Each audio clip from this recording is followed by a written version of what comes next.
Pratasmarami hridi samsfuratma tattvam Satchit sukham paramaham sagatim turiyam Yat swapna jagara sushuptim avaiti nityam Tad brahma nishkalamaham nacha bhuta sangaha Tapo bhikshina papanam Shantanam vitaraginam Mumukshunamapekshayam Atma bodho vidhiyate Bodhonya sadhanebhyo hi Sakshan mokshaika sadhanam Pakasya vahni vajnanam Vina moksho na siddhyati.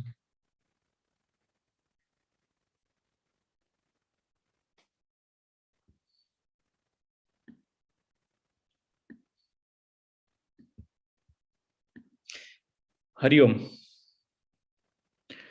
Welcome back to Gems of Bhagavad Gita. This season, we have begun slightly late. Sorry, I'm using a new machine, so थोड़ी technical glitches आ रही हैं. Usually, any change is painful. So this change also to a new computer is slightly painful. So please bear with me. I hope you can hear me clearly. So welcome back.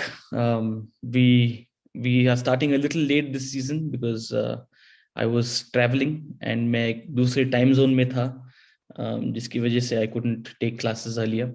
But I'm back now. We are back now in the same time zone. So we will start this season continuing from where we left off, and I'll quickly recap for us where we were at the end of last season before taking up our study further. So अगर आपको याद होगा, हम 13वें अध्याय के बीच में थे. We were in the middle of the 13th chapter and हम चर्चा कर रहे थे ज्ञानी के 20 गुणों पर. We were discussing the 20 qualities of a jnani. Who is a jnani? Who is a spiritually evolved person? A person of knowledge.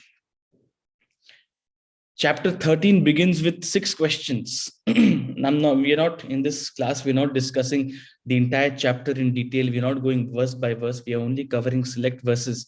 But it's always helpful to know the context of what we are discussing. So for that reason, I will just recap.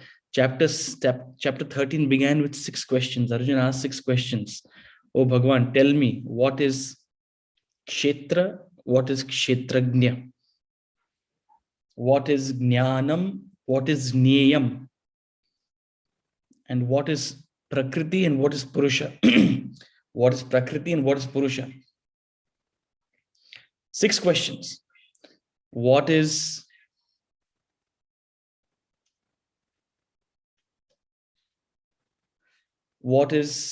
kshetra and what is kshetragnya?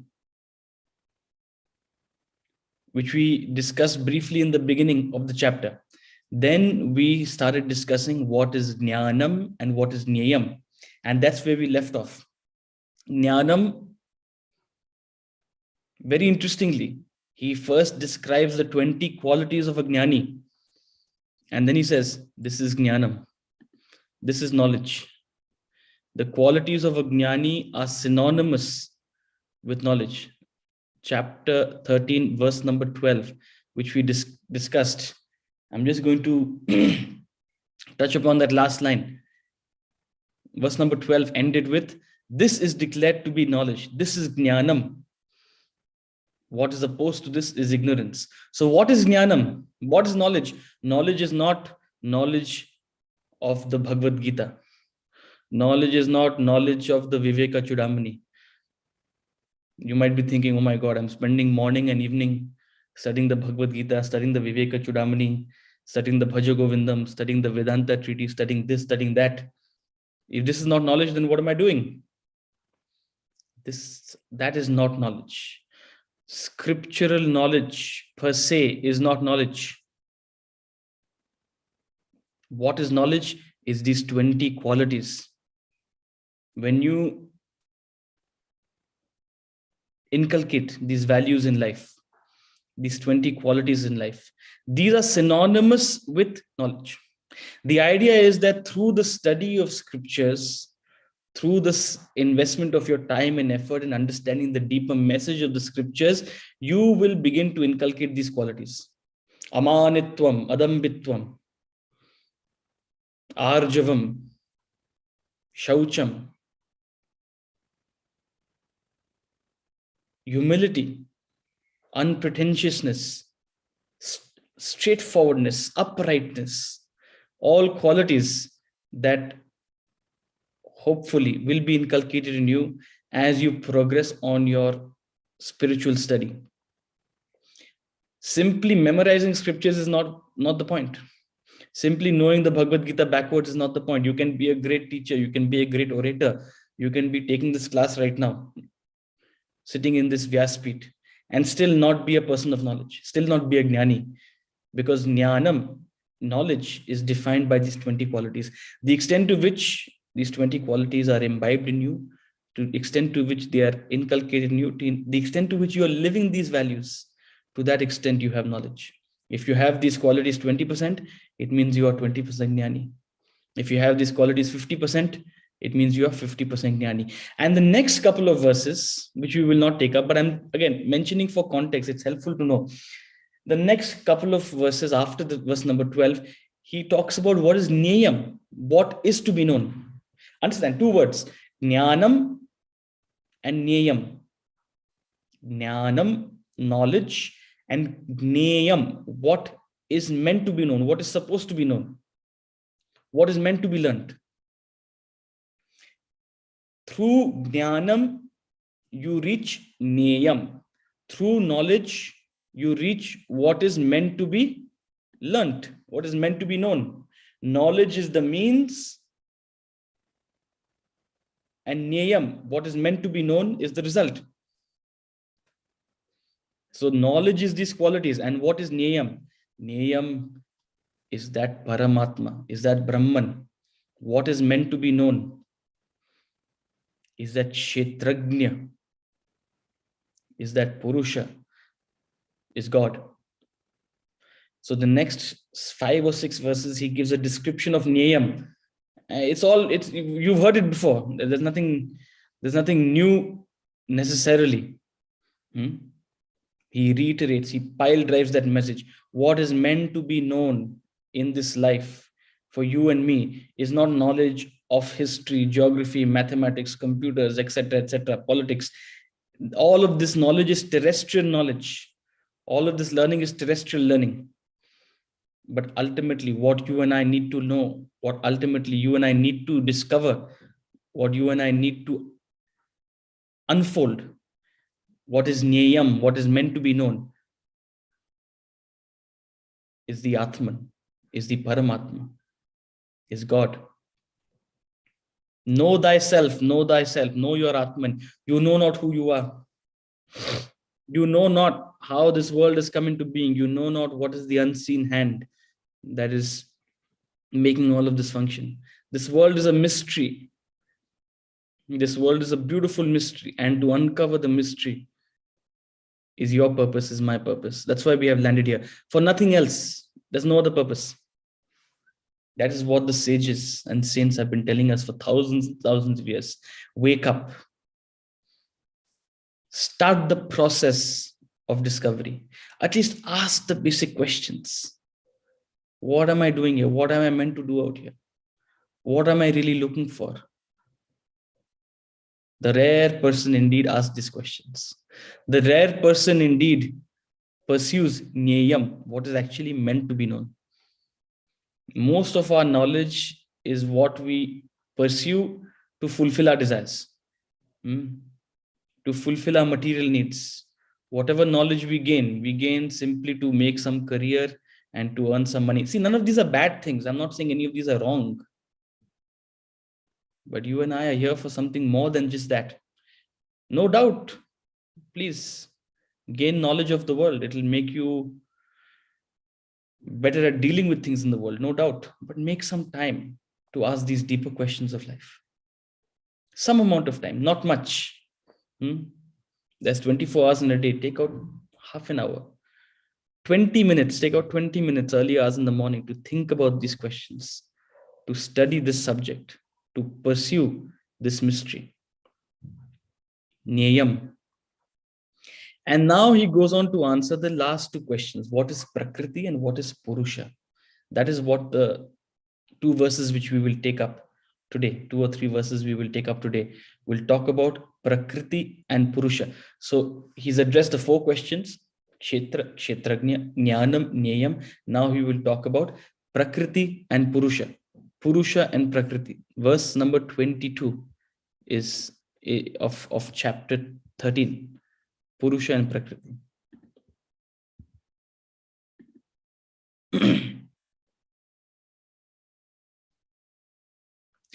Purusha prakristho hi bhungte prakriti jan gunan karanam guna sangosya sadasadyo nijanmasu. Purusha prakristho hi bhungte prakriti jan gunan karanam guna sangosya sadasadyo nijanmasu.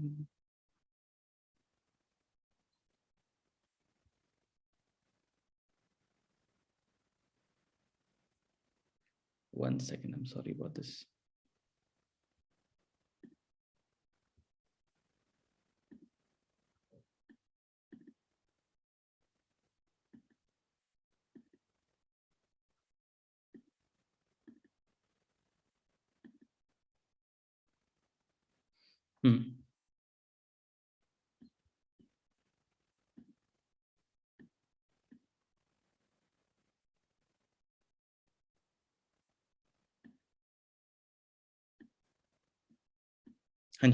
Verse number 22 of chapter 13 says, प्रकृति में स्थित हुआ पुरुष ही प्रकृति से उत्पन्न हुए गुणों को भोगता है. गुणों का संग उसे अच्छी बुरी योनियों में जन्म देने का कारण बनता है. He says, Purusha, spirit seated in the Prakriti, matter, indeed experiences the gunas qualities born of Prakriti. Attachment to the gunas is the cause of its birth in good and evil wombs. Now, before we jump right into the verse, before we jump into the several things that have been said out here, he introduces the concept of Prakriti and Purusha. He introduces the idea of Prakriti and Purusha. Every being is a combination of Prakriti and Purusha. This world is a combination of spirit and matter. The Purusha, the spirit, is the Atman. Prakriti is the matter, material equipments. Spirit and matter come together to create life, come together to create an individual, just as electricity electricity and an electrical appliance come together to create light. Prakriti is like a bulb. Prakriti is like a bulb. Purusha is like electricity. When electricity meets the bulb, when Purusha meets the Prakriti, what happens? There is an expression of light. Without Purusha, without electricity, the bulb cannot glow. Without Purusha, the Prakriti cannot function. Purusha is that enlivening principle of the Prakriti. Just as electricity is the enlivening principle of the bulb.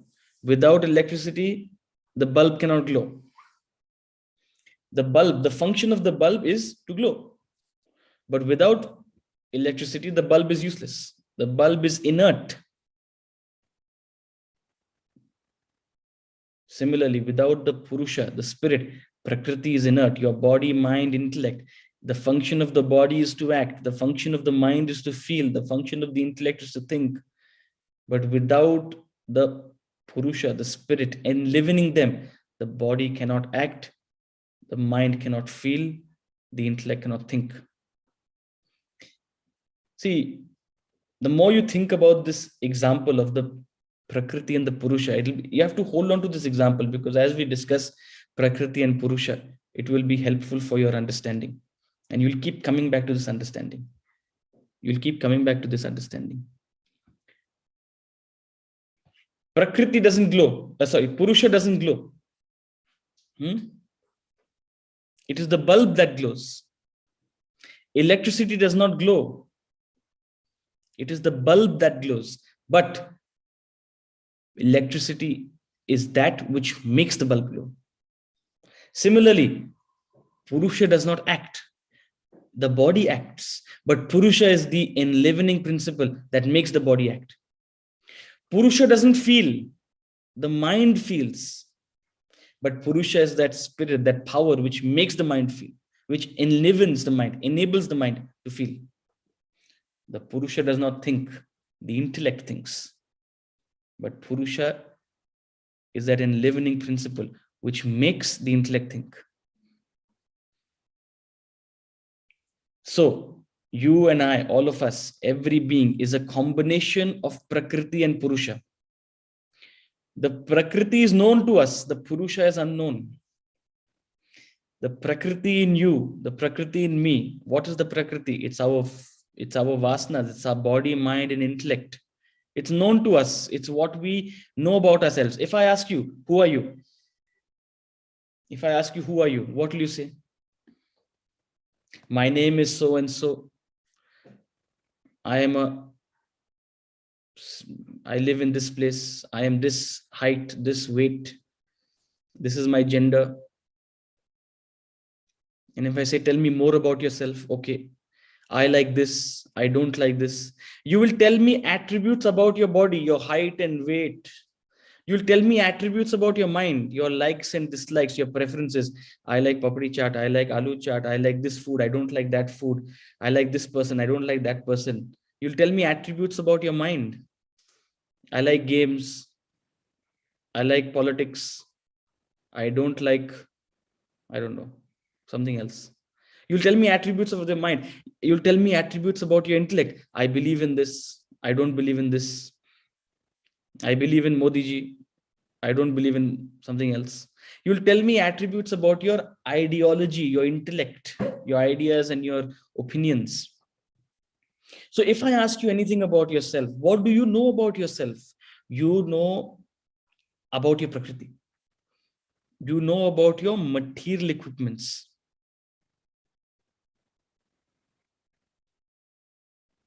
That's all you know about yourself. That's all 99.99% of individuals. Those of us unenlightened beings, what we know about ourselves is the Prakriti. The Purusha in us, the spirit in us is unknown. It is dark. The Purusha, the enlivening principle, is dark, is unknown. And to know that, to uncover, to discover the Purusha is the spiritual path. To discover the self in you, the Atman in you, the spirit in you, the real self is the spiritual journey. The Prakriti in you, and we'll come to this, the end of this chapter, we will see that's how we're going to end this next 3 or 4 verses. To discover the Purusha within the Prakriti, among the Prakriti, is the purpose of spiritual knowledge. But remember this example of the electricity and the bulb. The electricity enlivens the bulb. The electricity enlivens a heater to heat. Right now it was winter. We were all using heaters. It is what is electricity was enlivening the heater to heat. Now it will be summer. Electricity will enliven the AC to cool. Electricity is not cold itself. Electricity is not hot itself. Electricity is what enables the heater to become hot. It's what enables the cooler to become cold. Electricity is that enlivening principle. Similarly, the Purusha, the spirit in you, is the enlivening principle, enabling your Prakriti to function. Now, Prakriti has gunas. The Purusha in you is gunatita, is beyond qualities, has no qualities. The Purusha in you has no qualities. I'm explaining this verse. I'm trying to go step by step in explaining what is he saying. The Purusha spirit seated in Prakriti indeed experiences the gunas born of Prakriti. So the gunas are born of Prakriti. What is the gunas? The gunas, the qualities. Sattva, Rajas, Tamas. All of Prakriti can be broadly described or separated or divided into broadly into three gunas: Sattva, Rajas, Tamas. These are the qualities, the gunas that qualify all of Prakriti. Any aspect of Prakriti has a sattvic quality, a rajasic quality, or a tamasic quality. Has some attributes. Good, medium, bad. The spirit, the Purusha, is gunatita. It is beyond the gunas. It has no qualities. It is beyond tamas, rajas, sattva. But the moment the Purusha comes in contact with Prakriti, and remember, you and I, we are a combination of Prakriti and Purusha. Any individual, any being is a combination of Prakriti and Purusha. He says the spirit, the Purusha, experiences the gunas. The Purusha becomes one with the gunas, as it were. Born of Prakriti. The gunas do not belong to the Purusha. The gunas belong to Prakriti. The gunas belong to your body. Your body has certain qualities. The gunas belong to your mind. The gunas belong to your intellect. They do not belong to yourself. They do not belong to the spirit. This is what you have to understand. Your body, mind, and intellect is sattvic, rajasic, or tamasic. You are not sattvic, rajasic, or tamasic. Spend a moment to think about what I have just said. Your body, mind, or intellect is sattvic, rajasic, or tamasic. You are not sattvic, rajasic, or tamasic. Your Atman, your spirit, the Purusha in you is gunatita. These qualities belong to Prakriti, belong to your material equipments. Now he says, attachment to the gunas is the cause of birth in good and evil wombs. No sooner than spirit and matter come together, what happens? Arises attachment to the gunas.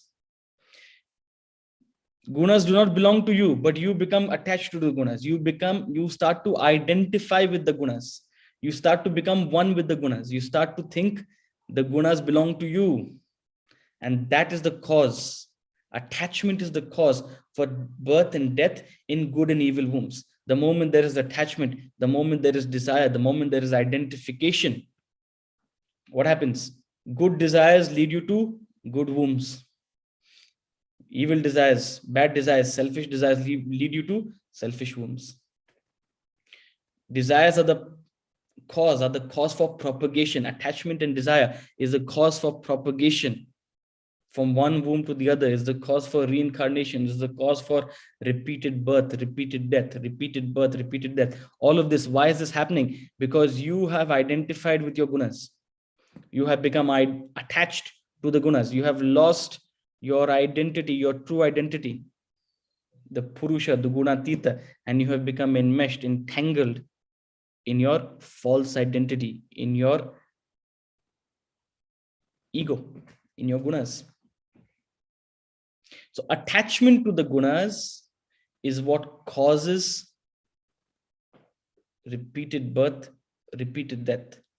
Attachment to the gunas is what propagates desire, and these desires is what lead to birth and death, birth and death. So this is I've broken down the pieces of this verse. Every human being, every being is a combination of spirit and matter, is a combination of Prakriti and Purusha. The Prakriti is known, the Purusha is unknown. All you know about yourself is your material equipments. You know not the self in you. You know not the spirit in you. The spirit in you is imperishable. Prakriti is perishable. Prakriti is ephemeral. Prakriti is born and dies. The Purusha is neither born nor dies. It is eternal. It is aja. It is unborn.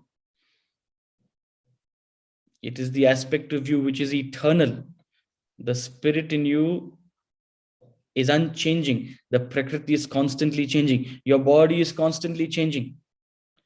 At no point, at no 2 points is your body the same. The body of 10 years ago is different from the body today. The mind of 10 years ago is different from the mind today. The intellect of 10 years ago is different from the intellect today. I'm saying 10 years because in 10 years you can notice the difference. Actually, your intellect is changing every moment, but in short spans of time, it's not possible to notice the difference.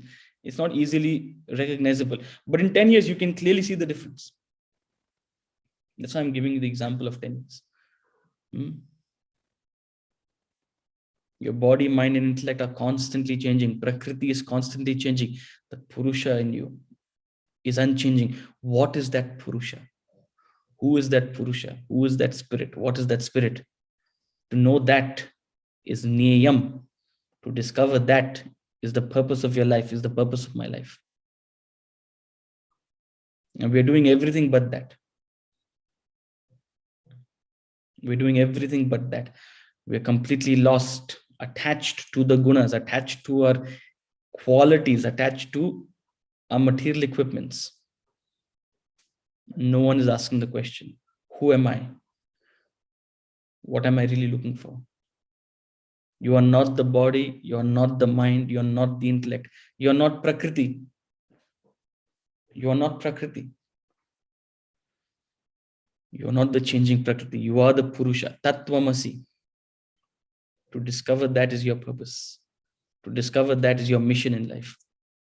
And he continues in verse number 23. Now, verse number 23 is a very famous verse. The revelation of the Purusha in you. As you unfold the Purusha, as you progress on the spiritual path, you discover the Purusha. This verse has to be seen from a mystical lens. This verse has to be seen from a mystical lens. So let's take it up and let's see if we can cover it today. We have about 15 minutes. Let's try to cover it today. Verse number 23 of chapter 13. Upadrashtanumanta cha bharta bhokta maheshwarah paramatmeti chapyuktah dehesmin purushah parah upadrashtanumanta cha bharta bhokta maheshwarah paramapnoti chapyuktah dehesmin purushah parah.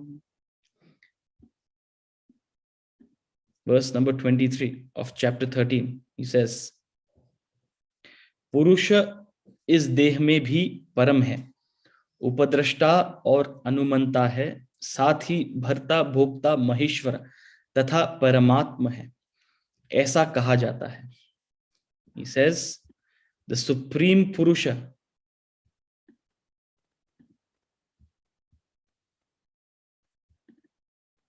the supreme Purusha, spirit in this body, is thus said to be the witness, the permitter, the supporter, the enjoyer, the great Lord, and also the supreme self.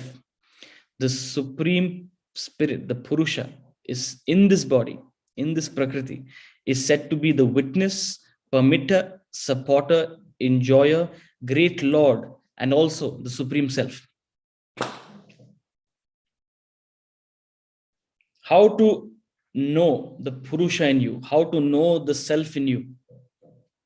The entire spiritual journey is nothing but a journey towards the self, towards the Purusha, a revelation, a discovery of the Purusha. The more extrovert you are, the more materialistic you are, the more worldly you are, the further away you are from the Purusha. This is a fact. I'm not saying this good or bad. I'm not saying right or wrong. I'm saying this is a fact. The more extrovert you are, the further away you are from the Purusha. The more of a bhogi you are, the further away you are from the Purusha. But as you shift inwards, as you get closer and closer to the spiritual goal, towards revealing the Purusha within you, you discover its supreme nature. You discover its supreme nature. The Purusha in you is the Paramatma, is the Godhead. The Purusha in you is God. Aham Brahmasmi. That's the ultimate declaration of a spiritually enlightened person. It's not, you can say Aham Brahmasmi, we can mutter it, but it's not meant to be simply said casually. It's the ultimate declaration of a spiritually enlightened person. Such a person doesn't simply say it, he knows it, he realizes it. It's like a roar of a lion. It's like a roar of a lion. So the first, as you progress, we indicate Tattvamasi, that thou art. You are not this body, you are not this mind, you are not the intellect, you are the Purusha.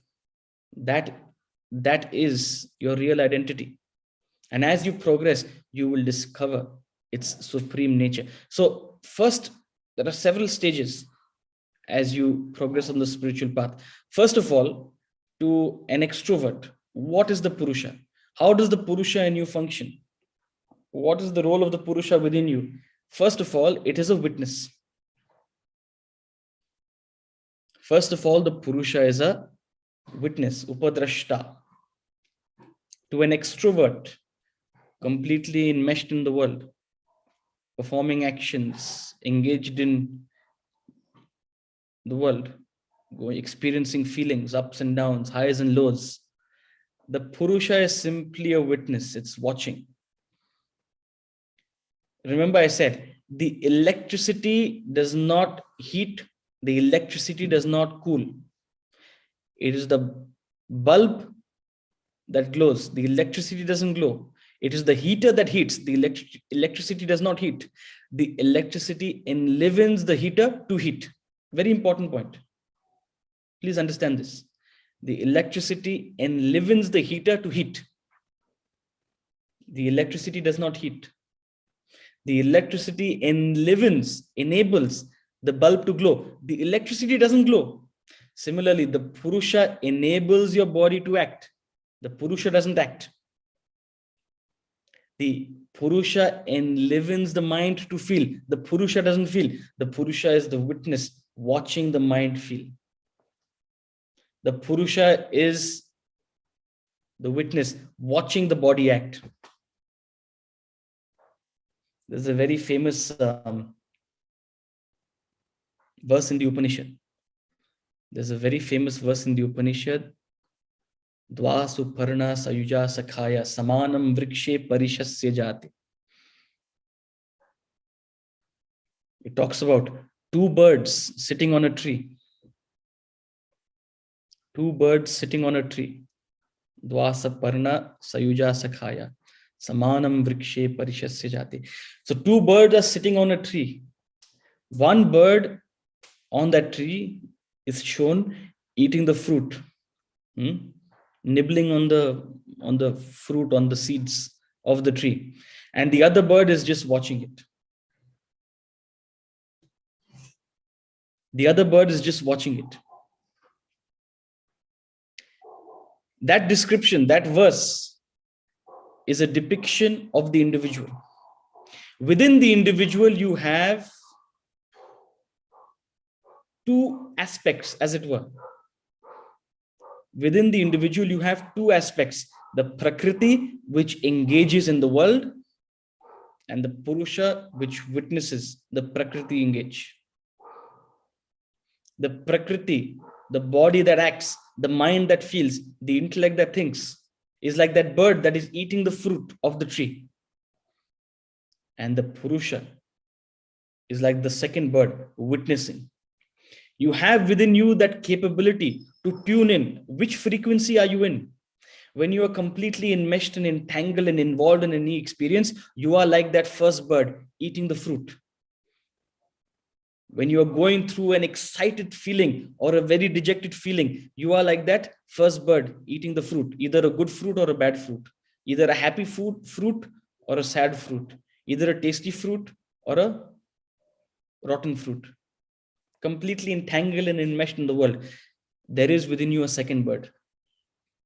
Now you have the capability, you have the ability to tune out, to zoom out, to change your frequency, to become that second bird watching, to become that witness. You can witness your own feelings. You can witness your own thoughts.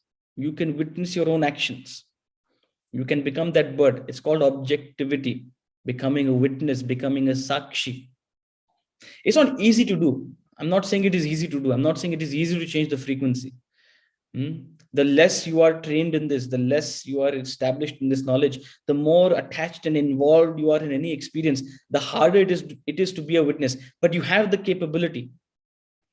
You have the capability. So for an extrovert, completely enmeshed and entangled in the world, the self is like the witness. It's just watching.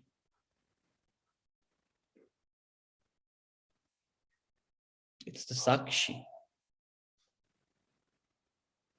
Now, the moment you turn a little inward, you become a little contemplative, you become a little introspective in life.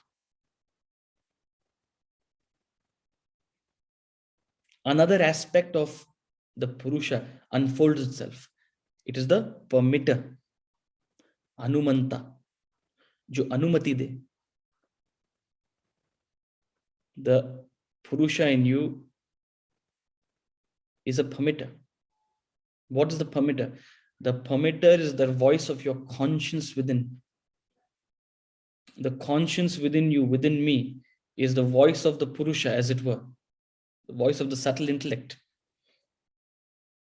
You have within you a voice which tells you what is right, what is wrong, what is okay, what is permitted, what is not permitted. It's that deepest voice within you which gives you a sense of conviction. The extent to which you are extrovert, to that extent your conscience is clouded. To that extent your conscience is not available. If you have too many desires, if you're very extrovert, if you have too many biases, feelings, you're not able to access that conscience. That's about it. It's like layers of an onion. The conscience is like the core, the heart. If you have too many layers, too many desires are like the layers. You can't access the heart. You can't access the core. But if you begin to go a little inward, if you begin to establish yourself on the spiritual journey, this conscience becomes available to you. This voice becomes available to you. It's like an inner voice which shows you the direction in life, shows you the path in life, that gives you that inner conviction, gives you that inner guide. That is the permitter. That's the voice of the Purusha, as it were. See, which is why I'm saying you have to be a little mystical to understand this verse. You have to be a little mystical to understand this verse. If you progress further on the spiritual journey,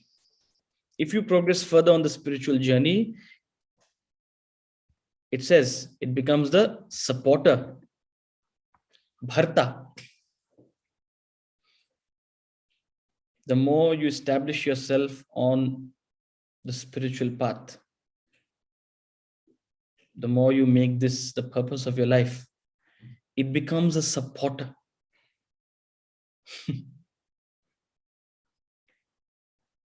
It's like the universe will conspire to help you. किसी भी चीज को शिद्दत से चाहो, पूरी शिद्दत से चाहो. So what happens? सारी कायनात उसे आपसे मिलाने में जुट जाती है. It's as if the world helps you on your path. It becomes a supporter. You won't have to worry about little things. The more you establish yourself on the spiritual journey, other aspects of your life will be taken care of. See, this is a catch-22 situation. Isko bolte hain catch-22 situation. Most people don't come onto the spiritual path. They say, okay, fine, let me fix ABCD things in my life, then I will come. Then I totally believe in Vedanta. I totally believe in this subject. I just have to fix a couple of things in my life. After I fix it, I will come to this. When I was in the ashram, I've seen many people who came, visited, had a lot of interest, but they said, okay, I have to go fix ABCD things in my life. I have to take care of my business. I have to finish my studies. I have to just take care of something in my career. After that, I will come. After that, I will come and study this with full dedication. And they are sincere in that. Now, the catch-22 is, first you have to dedicate yourself to this, then everything else will be taken care of. It becomes a supporter, as it were. There will always be impediments on the spiritual journey. There will always be things that are coming in the way. There will always be reasons pulling you away, dragging you away. Always be things that are taking away your attention and your resolve. But here he says, if you establish yourself on this path, your conviction on this journey will help take care of other things. Now, don't ask me how it happens. This is the mystery. This is why I said you have to be mystical. Usually, when in these classes, people don't give personal examples. But for some reason, I think I usually relate to a lot of personal examples when I share this knowledge. So if I have to go into my own life, people spend, first of all, even the family you are born into, or even the environment you are born into. Of course, no environment is perfect. No environment is perfect. But to be born into a family of peace and prosperity, we saw earlier in the 7th chapter, that itself is a gift. That itself is the universe supporting you, the world supporting you on your spiritual path. The very fact that you have been born in a country like India with access to this knowledge, the very fact that you have been born into this classroom right now, discussing this knowledge, that is the universe supporting you. Bharta. Imagine if you were in Ukraine right now. If you're in that situation, you wouldn't have time to study spirituality and Vedanta and Bhagavad Gita. You would be having so many other tensions. The very fact that you have the ability to take out half an hour in the early morning, 45 minutes. If you were working in America, your day would begin at 5 a.m. People have to start driving to work at 5 a.m. So the very fact that you are born into this land, the very fact that you have access to knowledge, the very fact that you are here in this classroom, you have heard about this knowledge, that itself is an indicator. What is it? The world is a supporter. It's like it means that all of you, with some dedication, you have come onto this path, and the world is helping you on your journey. The world is helping you on your journey. Now, the catch is, the more you dedicate yourself, the more the world will take care of things. The more the universe will take care of things. But if you keep pushing this away and try to fix those problems first, there's never any end to it.